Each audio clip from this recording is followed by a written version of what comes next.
The time has finally come to talk about the end of Splatoon 3. It's been a nice journey, but today I want to talk about how we've reached the end and where the series will go next. By the way, I'm Dash, remember to subscribe, and let's get into this. Firstly, I want to talk about the end of updates for Splatoon 3. Now, Splatoon 3 has just received the 2024 Sizzle Season trailer from Nintendo.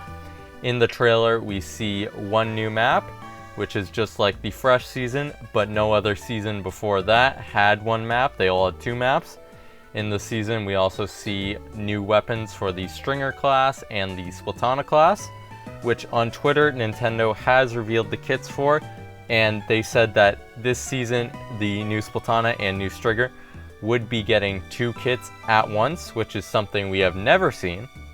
Also, in the trailer for the Sizzle season, they showcase the new Big Run, which is something we have never seen before, and it also seems like a sort of Final Fest type thing for Salmon Run. And speaking of the Final Fest, in the trailer, at the end of the trailer, we see a teaser for what is most likely the Final Fest. Now, all of this is pointing to the end of updates for Splatoon 3. Although, what would happen if Splatoon 3 got more updates? Well, my best guess would be, if the game got a content extension, is that we would get third kits, maybe some older maps coming back into the game, and more Splatfests.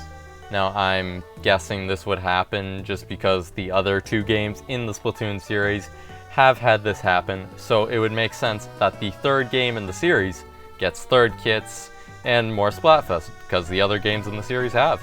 Next up, I want to talk about the potential situation where we could get a Splatoon 4 game right when the Switch 2 releases. Now, for Splatoon 2, that released pretty close to the Switch's release date, but if they were to release a Splatoon 4 on the Switch 2, I'm not sure they would do it right away because of backwards compatibility.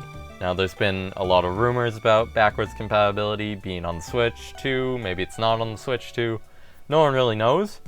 But if Splatoon 3 got a content extension and the Switch 2 is backwards compatible, my best guess would be we wouldn't see a Splatoon 4 for probably a couple years after Splatoon 3's updates are finally over. Lastly, I want to talk about the future of the Splatoon series and what the Nintendo devs could do for a potential Splatoon 4. So I love Splatoon 3. It's my favorite game ever made, and I just wish the map design in it was better, so I would hope to see maybe maps with more routes and more ways to play the game in Splatoon 4. And for kits, I want to be able to pick my own kit. I think it would be a lot easier to balance weapons if you could pick your own kit, and I feel like that would just solve a ton of problems. And then there's the story of Splatoon 4, and the devs did say that they wanted to, get rid of not get rid of, but change up the characters for Splatoon 4, start a whole new trilogy or story or whatever. And I would really like to see maybe more open level design. Not really, the closed kind of floating chunks in midair type of level design for Splatoon 4. And for the actual story part of the story mode in Splatoon 4, I would hope to see a story sort of like Octo Expansion, where you feel like you're actually doing something in the game, compared to a story like Side Order, where it just feels kind of meaningless because you're in this virtual reality realm or whatever, and it's really confusing to understand.